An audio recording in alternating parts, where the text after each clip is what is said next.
주님께서 나에게 이런 것을 보여주셨다. 내가 보니 주님의 성전 앞에 무화과 광줄이 2개가 놓여 있었다. 이것은 바빌로니아 왕 느부갓네살이 여호야김의 아들 유다 왕 여고냐와 유다의 고관들을 비롯하여 기술자들과 대장장이들을 함께 예루살렘에서 포로로 사로잡아 바빌로니아로 데려간 뒤에 있었던 일이다. 그런데 한 광주리에는 만물 무화과처럼 아주 좋은 무화과가 담겨 있었고, 다른 한 광주리에는 너무 나빠서 먹을 수도 없는 아주 나쁜 무화과가 담겨 있었다. 그때 주님께서 나에게 물으셨다. 예레미야야, 네가 무엇을 보느냐? 내가 대답하였다.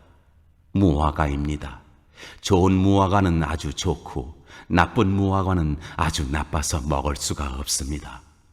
그러자 주님께서 나에게 이렇게 일러주셨다. 나 주 이스라엘의 하나님이 말한다. 내가 이곳에서 바빌로니아 사람의 땅으로 내쫓은 유다의 포로들을 이 좋은 무화과처럼 잘 돌보아 주겠다. 내가 그들을 지켜보면서 잘 되게 하고 다시 이 땅으로 데려오겠다. 내가 그들을 세우고 헐지 않겠으며 내가 그들을 심고 뽑지 않겠다. 이제는 내가 그들에게 나를 그들의 주로 알아볼 수 있는 마음을 주겠다. 그러면 그들이 온전한 마음으로 나에게 돌아와서 나의 백성이 되고 나는 그들의 하나님이 될 것이다. 오늘 말씀은 썩은 무화과 같은 악한 이스라엘을 향한 하나님의 심판을 이야기하고 있어요. 이스라엘은 왜 그렇게 됐고, 하나님은 왜 심판을 통해 이스라엘을 회복하셨을까요? 하나님은 예레미야 선지자에게 꿈을 통해 무화과 2바구니를 보여주시며 이스라엘의 앞날을 말씀하셨어요. 하나님께서 꿈을 통해 예레미야 선지자에게 성전 앞에 놓인 무화과 2바구니를 보여주셨어요. 그 일은 바빌로니아 느부갓네살 왕이 유다 왕 여호야김의 아들 여호야김과 유다의 지도자와 장인과 순경공을 바빌로니아로 끌고 간 뒤에 있었어요. 한 바구니에는 먹음직스럽게 잘 익은 최상품 무화과가 들어있었고, 다른 바구니에는 도저히 먹을 수 없을 정도로 썩어버린 무화과가 들어있었어요. 하나님은 예레미야에게 물으셨어요. 예레미야야, 무엇이 보이느냐? 예레미야가 대답했어요. 무화과입니다. 최상품 무화과와 먹을 수 없을 정도로 썩어버린 무화과입니다. 그러자 하나님께서 예레미야에게 말씀하셨어요. 이스라엘의 하나님의 메시지다.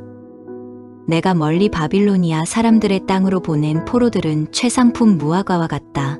나는 그들을 잘 보살펴 다시 이 땅으로 데려올 것이다. 나는 그들을 세우고 허물지 않을 것이다. 내가 그들을 심고 뽑지 않을 것이다. 그들은 내 백성이 되고 나는 그들의 하나님이 될 것이다. 그들은 전심으로 내게 돌아올 것이다. 그러나 유다 왕 시드기야는 너무 썩어 먹을 수 없는 무화과와 같다. 나는 그와 그의 신하들은 썩은 무화과처럼 취급할 것이다. 내가 그들과 그들 조상에게 주었던 땅에서 완전히 사라지게 만들 것이다. 하나님은 왜 이와 같은 꿈을 예레미야에게 보여주셨을까요? 하나님은 오랫동안 이스라엘의 잘못을 계속해서 예언자들을 통해 말씀하셨고 다시 돌이키고 회개하라고 하셨어요.